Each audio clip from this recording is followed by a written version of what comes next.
pozdravljeni, spoštovani gledalci. Tako kot na vseh univerzah v Sloveniji se je tudi na Novogoriški in na vseh njenih fakultetah seveda s 1. oktobrom začelo novo akademsko leto. V tem času seveda za vse tiste, ki so na novo prišli in vse tiste, ki vendarle živijo že več let s to univerzo, pripravljajo mnoge dogodke in prav posebej bo slovesno v prihodnjem tednu ali zanimivo tudi, ko bo potekal teden univerze v Novi Gorici. Da bi osvetlili to, kaj se bo dogajalo, pa je danes z menoj dekanja Fakultete za humanistiko Univerze v Novi Gorici, profesorica doktorica Katja Mihurko-Poniž. Dobrodošli. Lepo pozdravljeni. Ampak preden bova povedali, kaj se bo v prihodnjem tednu dogajalo, bom jaz izkoristila to priložnost, da ste danes z nami in bova nekoliko več povedali tudi o fakulteti, ki jo vodite. Fakulteta za humanistiko, kar z nekaj programi. Kako se je začelo vaše akademsko leto? Ja, naše akademsko leto se je začelo seveda zelo dobro. Z veseljem smo sprejeli nove bruce. Leto še s posebnim veseljem, zaradi tega, ker na enem izmed programov, bom povedala seveda, katere izvajamo, pozdravljamo tudi študente iz tujine. Sicer Fakulteta za humanistiko je tista fakulteta na univerzi, ki izvaja dodiplomski študij in ima na tem dodiplomskem študiju največ programov, torej prvostopenjskih in drugostopenjskih. To so programi slovenistika, ki se izvaja tako na prvi kot na drugi bolonjski stopnji, program kulturna zgodovina, ki ga zaenkrat izvajamo na prvi stopnji, ga pa imamo seveda že akreditiranega in tudi upamo, da ga bomo čim prej lahko začeli izvajati, ko bo zadostno število študentov, kajti kot veste, smo mlada fakulteta in seveda še posebej so te spremembe nove, tako da se seveda šele na nek način druga stopnja tudi po vsej Sloveniji pravzaprav šele uvaja. Zato v tem trenutku seveda tega programa še ne izvajamo. Potem imamo pa zelo zanimiv program Migracije in medkulturni odnosi. Ta program pa je program, ki ga izvajamo skupaj s še nekaterimi univerzami iz Evrope in gre torej za zelo prestižen program, ki se izvaja pod okriljem programa Erasmus Mundus in letos se izvaja drugi letnik tega študija prvič in študentje iz različnih, ne samo evropskih, ampak tudi drugih držav po svetu, so letos prvo leto pri nas. To je druga stopnja. To je drugostopenjski študij, ki ga, kot sem rekla, vpišejo študentje ne samo iz Evrope in ki je zelo seveda, kot sem že omenila, ugleden, zato so tudi študentje izredno sposobni, tako da smo teh študentov seveda še posebno veseli tudi pri nas. No, kar 4 programe imate na drugi stopnji, kaj ne? Kateri še? Imamo 3 programe. Kot sem rekla, izvajamo v tem trenutku slovenistiko in migracije in medkulturne odnose. Tako. Rekli ste, da ste prvič pozdravili študente iz tujine. Na katerem programu? To je na tem programu o migracijah. Zakaj se odločajo? Kakšni so odzivi, razlogi? Odločajo se zato, ker je prav ta prostor, v katerem smo seveda mi locirani, prostor, kjer so zelo zanimivi te odnosi, kajti smo na stičišču 2 kultur in njihovo delo tukaj ni samo prisostvovanje pri nekih predavanjih, ampak je v veliki meri raziskovalno delo. Tako da prav to jih zanima, kako seveda se ta problem migracije odraža v tem prostoru, v katerem je naša univerza. No, oblikovanje Fakultete za humanistiko, sami ste rekli, da je to mlada fakulteta, je pravzaprav neka drzna poteza v tem slovenskem prostoru, ko imamo neke zelo zakoreninjene humanistične študije na drugih univerzah, ki so vendarle že utečene in imajo tradicijo. V čem je ta razlika med tistim, kar lahko študiramo recimo na humanističnem področju v Ljubljani ali v Novi Gorici? Ja, jaz mislim, da je velika razlika zaradi tega, ker ko so se te programi pripravljali, ko so se snovali, je pravzaprav bila že ta ideja prisotna, da je ta univerza v nekem zelo posebnem prostoru, kot sem že prej omenila, kjer se stika več kultur in v same programe smo že vključili predmete, pri katerih seveda študente seznanjamo s to problematiko. Tako da to so različni predmeti z področja recimo književnosti, kjer posebej pri predmetu, to ni samo en delček ur, ki bi jih posvetili recimo književnosti, ki nastaja v zamejstvu, tako v Italiji kot v Avstriji, ampak je to recimo samostojen predmet. Tudi na kulturni zgodovini imamo kar nekaj predmetov, kjer se prav posvečajo kulturni zgodovini, ki je nastala v tem konkretnem prostoru, ob seveda vsem tistem osnovnem znanju, ki ga pač morajo študentje pridobiti, ampak to je zdaj ravno dobra stran, recimo ena izmed dobrih strani te prenove bolonjske, da je veliko izbirnih predmetov in prav te izbirni predmeti, ne samo izbirni, ampak kot sem rekla, že tudi obvezni, so še posebno poudarek je na teh vsebinah. No, seveda del humanističnih študij je slovenistika, tako kot jo imate tudi pri vas. Kakšen je študij slovenistike v Novi Gorici? Jaz mislim, da je študij zelo zanimiv, da lahko poteka na drugačen način kot morda kje drugje, kajti skupine so manjše, zaradi tega mislim, da je tudi možnost, da študentje na nek način tudi več naredijo, kajti seveda na vajah, seminarjih imajo veliko več možnosti, da pridejo do besede, zaradi tega so na nek način seveda tudi bolj izzvani, da so seveda tudi bolj izpostavljeni zaradi tega, ampak mislim, da zaradi tega lahko tudi veliko pridobijo.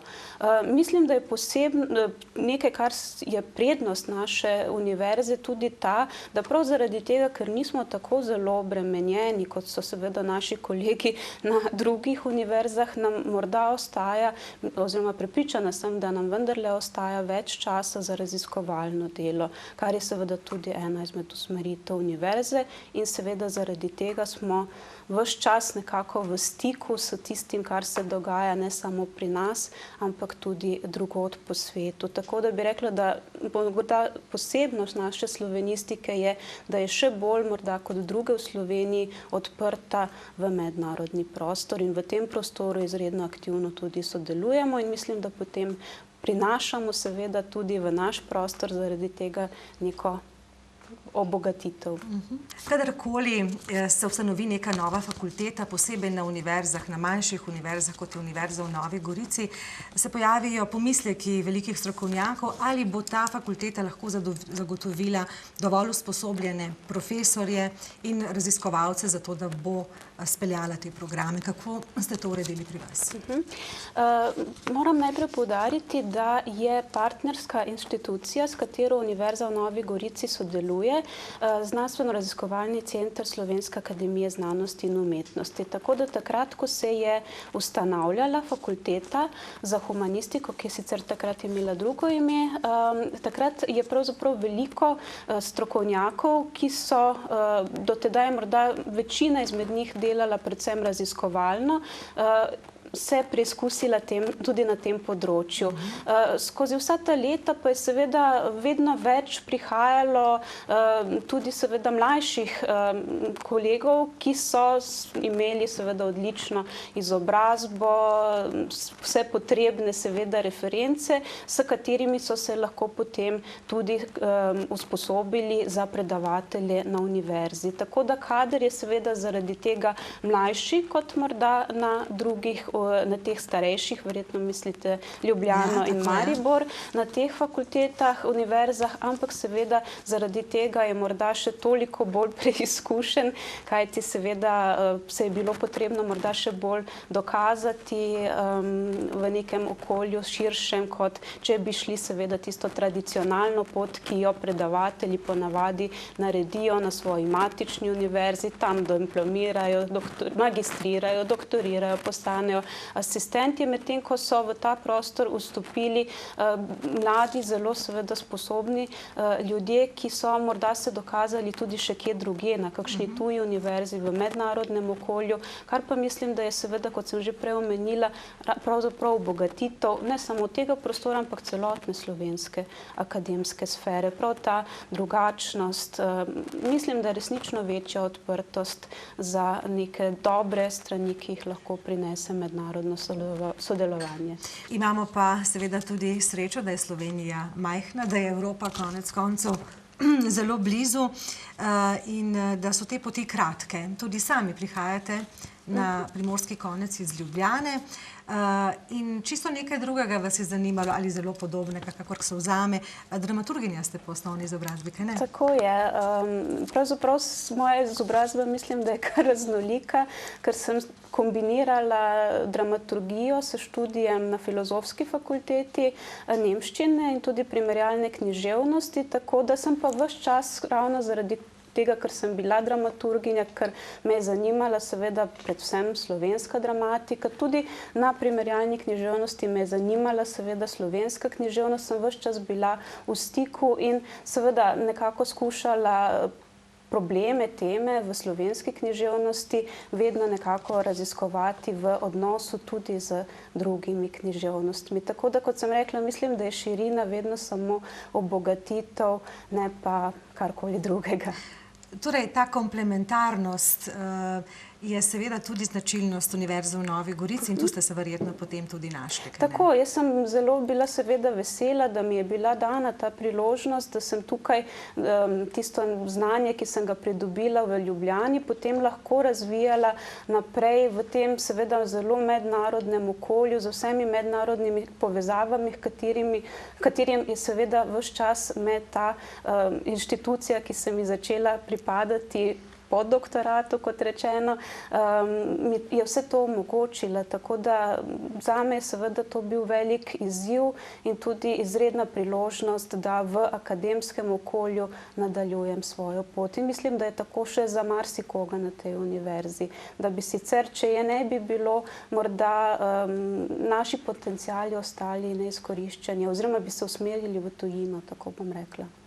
No, zanimivo bi se zdelo nekomu, ki ne pozna teh stvari dovolj dobro, da pravzaprav neke humanistične študije v neki državi ostajajo nekje znotraj meja.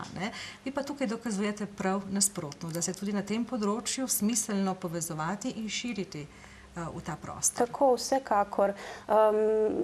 Mi verjetno drugače pri kakšni zadevi pogledamo na stvari, ampak kot že rečeno, zdi se nam, da šele v tej interakciji z drugim, da se ne moremo samo sami sebe ves čas opazovati, ampak ravno v tej interakciji z drugim lahko tudi svojo podobo kdaj odkrijemo na drugačen način in do nje zavzamemo nek drugačen odnos. Tako, in se potrjujemo v tem, kar razmišljamo. No, seveda, profesori, date vse od sebe, kaj pa študentje? Ja, jaz mislim, da, kot sem že prej omenila, v teh majhnih skupinah je delo drugačno, dinamika je drugačna, tako da morda kdo pričakuje klasičen način študija, pa je potem presenečen, pa morda mu to tudi ne ustreza. Ampak jaz mislim, da pa tisti, ki ostanejo in prepričana sem, da ostanejo tisti, ki jih zadeve res zanimajo in teh ni, bom rekla, tako malo, tisti pa znajo potem izkoristiti to možnost in tudi ves čas to pravzaprav poudarjajo, da so zadovoljni s tem, da je dostopnost nenazadnje do profesorjev drugačna. Mi, ki smo generacije zdaj profesorjev, se sami spominjamo, kako je bilo pravzaprav nekoč to vse drugače, kako težko je bilo priti do kakšnega profesorja. To mislim, da se je zdaj spremenilo, ker pač ni seveda izgovora, da je preveč študentov in seveda zaradi tega imajo možnost tudi potem študentje od nas, bom rekla, potegniti tisto, kar si želijo in kar je verjetno najboljše. Koliko pa je pri teh mladih ljudeh danes, ki se odločajo za humanistične študije, neke inovativnosti, samoiniciativnosti? Jaz mislim, da pri tistih, ki se potem tudi dejansko uveljavijo, je tega veliko. Pravzaprav je to sploh pogoj, če želiš, se mi zdi danes v humanistiki uspeti. Kajti kadra, ki ima seveda neko formalno izobrazbo, to vsi vemo, je veliko. In pravzaprav se tista prava bitka, na kar seveda študente tudi preko kariernega centra, ki je na univerzi ves čas opozarjamo, se začne na nek način šele, morala bi se prej, ampak nekateri jo začnejo šele po diplomi in takrat je pravzaprav že prepozno za marsikoga. Kajti verjetno je konkurenca še močnejša kot na kakšnem drugem področju. Zaradi tega je potrebno seveda že ves čas, kot ste sami pravilno povedali, na nek inovativen način iskati področje, ki te posebej zanima znotraj tega širokega polja humanistike, morda iskati že v času študija neke povezave, ki se potem lahko kasneje razvijajo tudi v neko delovno mesto. No, značilnost manjših univerz, novih univerz je seveda tudi ta, da snujejo programe, študijske programe, ki nekako sodijo v okolje, kjer pravzaprav nastajajo. Torej, naj bi bili ti mladi, ki diplomirajo, potem tudi zaposljivi. Kje se lahko zaposlijo vaši diplomanti? Spekter zaposlitve, vsaj tako bom rekla, če pogledamo teoretično, je zelo velik. Humanistika je vendarle daje neko široko izobrazbo, zaradi tega in tudi, ko spremljamo zaposljivost naših diplomantov, opažamo, da se zaposlujejo v različnih, seveda, na različnih področjih. Morda je še vedno ta stereotip, da če študiraš slovenščino, potem si učitelj, učiteljica slovenščine. To je seveda tudi možnost, ampak ni pa to edina možnost. Naši diplomanti so zaposleni tako v knjižnici kot, ne vem, v medijih, lahko delajo v arhivih, če so kulturni zgodovinarji, nenazadnje tudi v tem sektorju, ki ni javni sektor, kakšna turistična agencija in tako, je seveda možno, ker imajo to široko izobrazbo. Ampak kot sem že rekla, tukaj pa potem nastopi tisti trenutek, ko je pa potrebno tudi biti samoiniciativen, se vprašati, kaj si res želiš, in nenazadnje imajo možnost potem tudi te predmete si nekako tako izbrati, da dajo poudarek tistemu, kar jih recimo najbolj zanima. Ampak je pa seveda gotovo potem po zaključku študija se začenja neka nova pot, ki najbrž v tem trenutku danes za nikogar, še posebno pa ne na tem področju, ni gotovo ne lažje od tiste do diplome. Kot ste rekli, začenja se potem, če ni prepozno. Treba je biti ves čas. Treba je pravzaprav že prej biti odprt, poskušati najti najprej pri sebi, kaj te resnično zanima, in potem tudi v samem okolju pogledati, kdo se s tem ukvarja. Nenazadnje ima Nova Gorica gledališče, kjer je seveda tudi možnost zaposlitve, tako da ni tako slabo. Je pa gotovo tako, da če se spomnim en dan po diplomi, zdaj bom pa začel iskati službo, potem pa najbrž je pa res mnogo težje. Tako, časi so pač takšni, da terjajo veliko več pozornosti tudi na tem področju. No, ena zanimivost se dogaja skozi te izkušnje vašega študija in študentov, kar nekaj vpogleda imamo tudi v to, in je zelo zanimivo, kajti tisti, ki nismo v centru in smo nekoliko odmaknjeni od njega, živimo na območjih, kjer so zelo močna in pomembna slovenska narečja.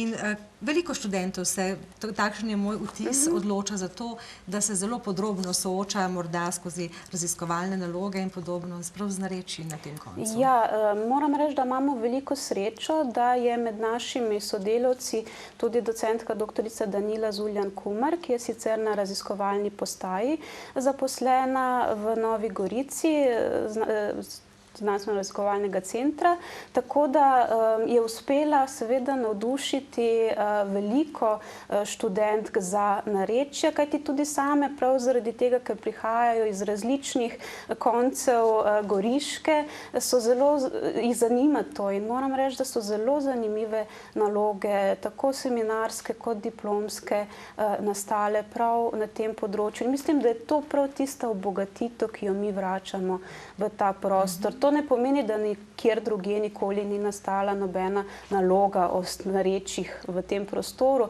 ampak gotovo jih je tukaj pri nas nastalo več kot kje drugje. Tako da to je eden izmed razlogov, da lahko govorimo, da dajemo nekaj tudi temu prostoru. Drugi pa so seveda tudi različni simpoziji, konference, ki smo jih že organizirali, recimo simpozij o Ljubki Šorli, figuri, ki je v tem prostoru izredno seveda pomembna, ki ga je zaznamovala in ki smo ji posvetili recimo simpozij. Zdaj načrtujemo simpozij o perspektivah v manjšinskih književnostih.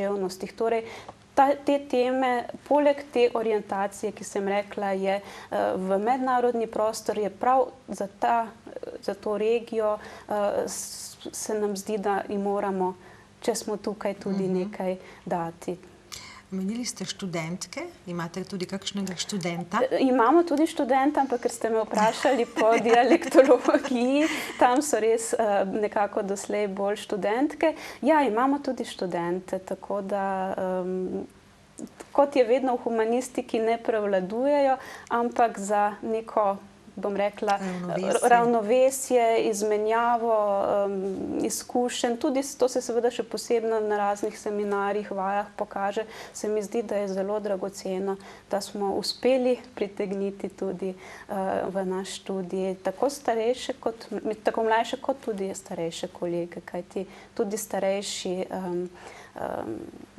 študentje so med nami in to je, mislim, da mora tudi ena še dodatna možnost, da ljudje, ki so morda v tem prostoru že ves čas si želeli morda nadaljevati svoje študije ali narediti nekaj novega, pa prej te možnosti niso imeli, ker pač vsak dan, še posebno ob nekdanjih povezavah, je nemogoče, če si zaposlen ali pa tudi če nisi zaposlen, imaš družino in tako, se voziti v Ljubljano na študij. Tako da imamo tudi nekaj starejših, bom rekla, študentk, ki so nadaljevale pri nas in zelo uspešno, ker so bile zelo zagnane, motivirane, tudi ta študij končale, kar me seveda še posebej veseli, ker se mi zdi, da sicer te možnosti ne bi je imele preprosto.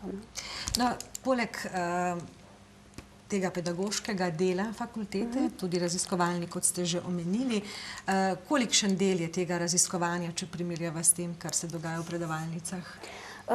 Ja, tisti, ki smo na fakulteti zaposleni, tisti poskušamo nekako delati tako, da polovico svojega časa namenimo pač delu s študenti, polovico pa raziskavam.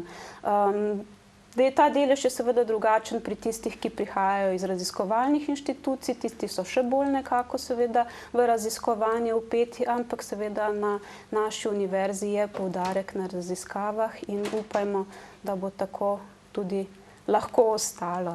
In da se bo čim več študentov tudi v te raziskave vključevalo. Tako, to pa so že, to pa moram poudariti, da je zelo dobro, imamo zelo velike možnosti za mlade raziskovalce. Zdaj v tem trenutku imamo 3 na področju slovenistike, kar je seveda mnogo več kot kjerkoli na katerikoli drugi univerzi. Tako da to je tudi ena izmed možnosti. To se pravi, naše študentke lahko in študentje seveda nadaljujejo tudi svojo kariero in jo nadaljujejo seveda v akademskem okolju, ker smo jim pač to lahko omogočili s tem, da smo bili uspešni na teh razpisih. In vzdržujete sami sebe na ta način, Tako.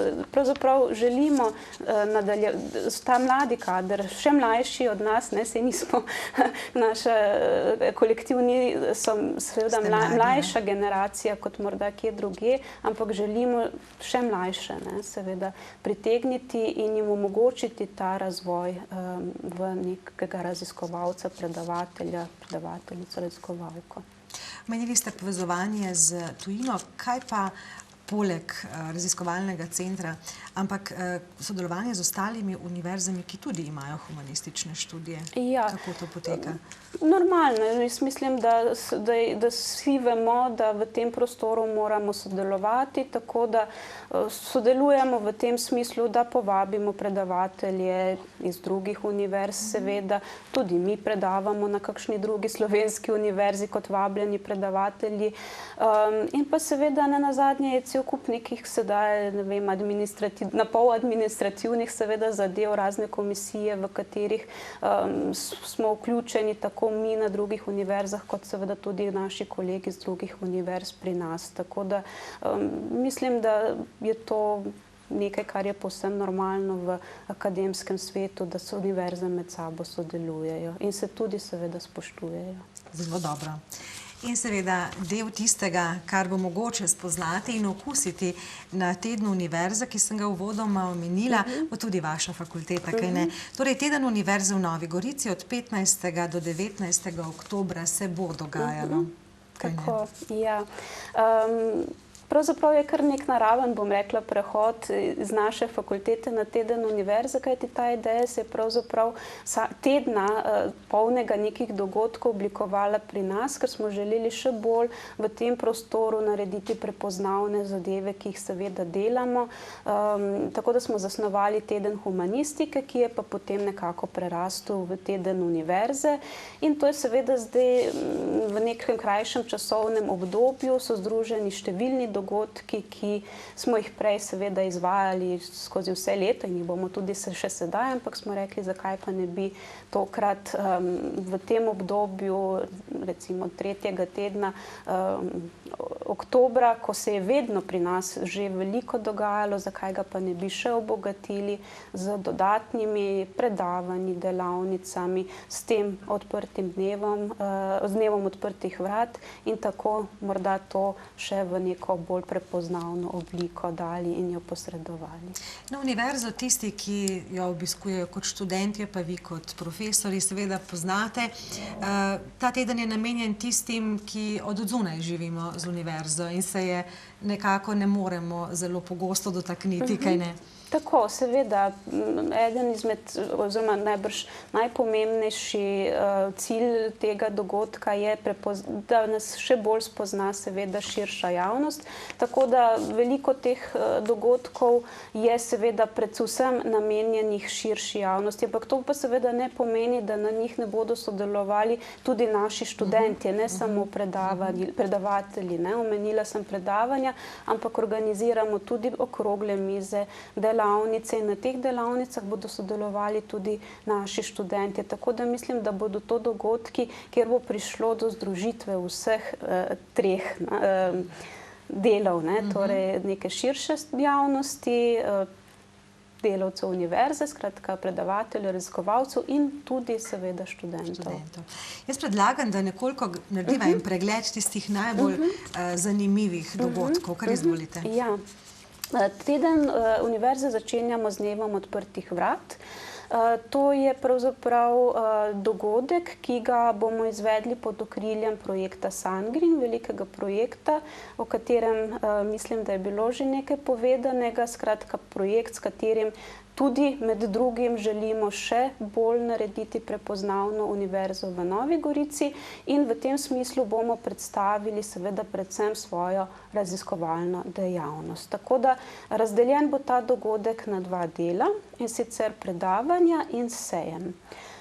Zvrstilo se bo od jutra do večera, da tako rečemo, 10 naprej, 16 kratkih predavanj, polurnih predavanj, ki jih bo pa ves čas spremljal v sosednjem prostoru tudi sejem, na katerem bodo posamezni fakultete, šole, laboratoriji, centri raziskovalni predstavili svojo dejavnost, tudi z različnimi poskusi, predstavitvami, tako da ta dan bo gotovo najbolj poln z dogodki in tudi najbolj pester. Tako, to bo torej 15. oktobra, boste odprli vrata od 10:30 dalje, kaj ne? Pa vse do večera, do 6:30 zvečer se bo dogajalo. Naporen dan za vse. Obiskovalci pa seveda vabljeni kadarkoli čez dan bodo imeli čas, ne? Seveda, program je objavljen na spletnih straneh, tako da lahko si ga podrobneje pogledajo, lahko pa preprosto pridejo in poslušajo, se morda samo oglasijo na sejmu, si ogledajo in jih bomo navdušili tudi potem še za predavanja. Tako, to je ponedeljek. Tako. Torek nadaljujete z dogodki. Tako, torek je pa poseben dan, zaradi tega, ker na ta dan se bo zgodila slavnostna otvoritev novih prostorov Visoke šole za umetnost v Palači Alvarez v Gorici, tako da to je, mislim, da najbolj odmeven dogodek tega dneva, morda predvsem za to šolo. Bi pa opozorila, poleg predavanj, ki so tudi tudi še na 2 dogodka, ki jih organizira naša fakulteta in so morda tudi, ker ne bodo vsi dogodki v Rožni dolini, ta 2 dogodka bosta tudi v mestu, torej v Novi Gorici. Goriški knjižnici, Tako, to je okrogla miza Mladi in slovenščina v knjižnici Franceta Bevka. Kasneje, v malo kasnejših urah, imamo pa potem še pogovor v kavarni Eda o literaturi in jeziku v novih medijih, torej odpiramo neka nova področja. Zanimivo. Sreda, 17. Ja, sreda je pa dan, ki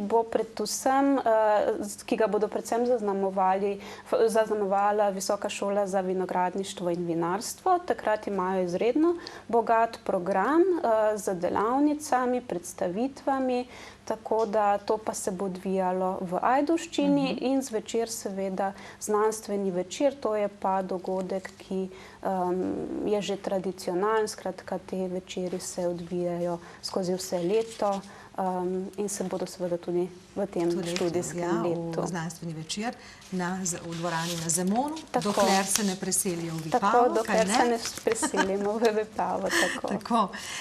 Potem imamo četrtek, sem ga spregledala, ne, petek.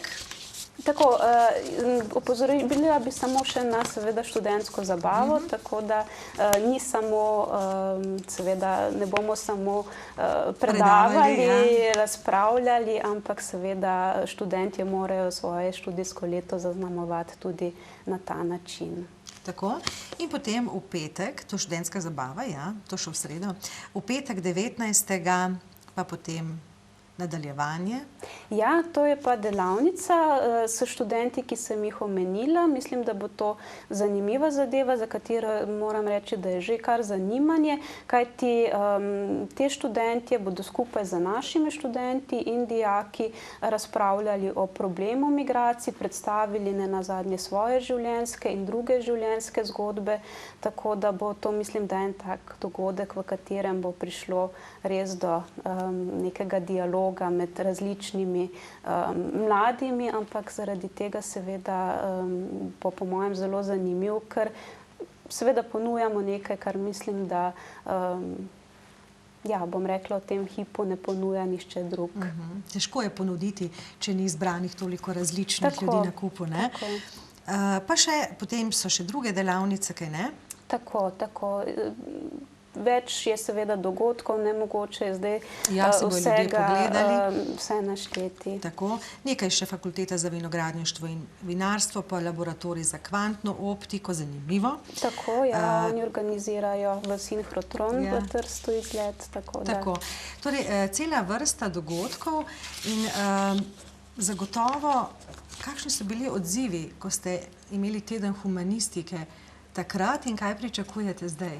Tedna humanistike nismo imeli, ker smo ga potem spremenili v teden univerze. Tako da, ja, vsekakor si želimo čim boljšega obiska, ker smo seveda vabili srednje šole, je že nekaj odziva, tako da gotovo, da pričakujemo že neke konkretne skupine, ampak vsekakor bi si želeli, da to, kar ves čas poudarjamo, da je ta univerza v tem prostoru tudi seveda zato, da bi njim nekaj dala, da bi to možnost izkoristili in se naučili nečesa na drug način, bom rekla, kot se lahko sicer v šolskih klopeh. No, če se vrneva na to, kar boste vi pripravili, torej ti dve srečanje, eno v Eda centru, drugo v knjižnici, torej mladi in slovenščina.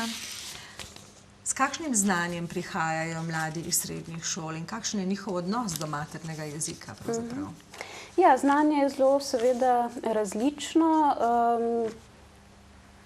Pač zato smo tudi nenazadnje mi tukaj, da čim več seveda damo in da se čim bolje izobrazijo, tako da zanimivo je tudi to, da imamo študente iz zamejstva, kar mislim, da je potem tudi neka obogatitev, da zaradi tega seveda tudi dinamika je drugačna, lahko na kakšnih predavanjih prinesejo neke svoje izkušnje in to seveda potem zelo lahko spremeni tudi morda predavanje, ki je zasnovano na nek drug način. Tako da jaz mislim, da vendarle vsak, ki se odloči za ta študij, ima še neko posebno afiniteto do jezika in da seveda ima željo jo tudi nadgraditi. Kakšen pa je nasplošno po vašem vedenju odnos mladih do materinščine? Ja, jaz mislim, da seveda, če primerjamo to z našim odnosom, moramo se ves čas zavedati, da živimo v drugačni dobi, da živimo v dobi drugačne komunikacije in da se to seveda odraža tudi potem v odnosu do jezika, ampak vendarle, mislim, da, kot sem že rekla, tisti, ki so prišli k nam, imajo neko posebno željo razviti drugačen, se posvetiti temu odnosu kot sicer. Je pa prav ta okrogla miza, jaz mislim, da bo odgovor na to vprašanje dala, kajti vendarle, mi, kot sem rekla, imamo skupino študentov, ki jih to vendarle zanima, nas pa zdaj na tej okrogli mizi, kamor smo tudi povabili dijake, zanima, kako pa dejansko gledajo morda širši krog mladih na ta problem. To je v bistvu naše vprašanje, na katerega bi radi našli odgovor, na katerega morda ne moremo tako hitro brez neke raziskave in to je morda tudi seveda, sodelovali bodo tudi profesorji srednješolski, tako da mislim, da bo skupina, ki bo lahko zelo zanimive odgovore podala. Namreč občutek je nasplošno tudi v povezavi z slovenščino in novimi mediji, ki je druga tema predavanja. Namreč jezik je živa stvar in se razvija, to vemo vsi, ampak v teh časih imamo občutek, da se vendarle nekoliko prehitro, da ga težko nadzorujemo, ta razvoj. Ja, gotovo, ampak tako je, v to smer gre in mislim, da moramo biti odprti in da ravno s takimi dogodki pa opozarjamo na to, da je še nekaj več kot zgolj tista komunikacija, ki se nam danes, vsaj nam, ki nismo del te generacije, včasih morda zdi zelo drugačna od naše, ampak verjetno jo moramo sprejeti kot del našega vsakdana in naše resničnosti, v kateri živimo. Ja, jo pa moramo problematizirati, zato smo tukaj, se o njej pogovarjati, jo raziskovati in ne pustiti seveda, da ostane nekje ob robu. Ne smemo pa po mojem tega nekako zanemariti in reči, se ni pomembno. Prezreti, tako je, kot pač je. Tako. Seveda, to je tudi vloga in naloga neke znanstvene institucije na tem področju v določenem okolju, kaj ne? Tako. No, vsaka mlada fakulteta, pa ne le mlada, tudi druge, seveda razmišlja tudi o svojem razvoju, o nadgradnjah.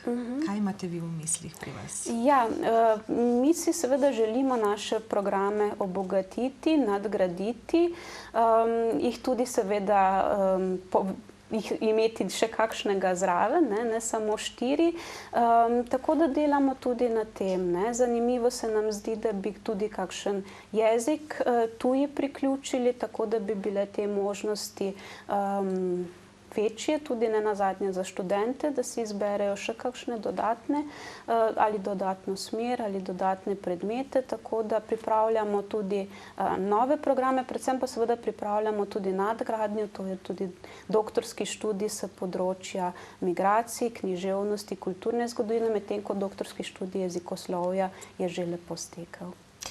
Jaz vam želim en prijazen, lep, dobro obiskan teden univerze, seveda veliko uspeha pri vaših načrtih, veliko pridnih, inovativnih in radovednih študentov in seveda skratka prijazno in uspešno akademsko leto. Hvala, ker ste se odzvali na naše vabilo in srečno. Hvala za vabilo in za vse dobre želje. Hvala lepa.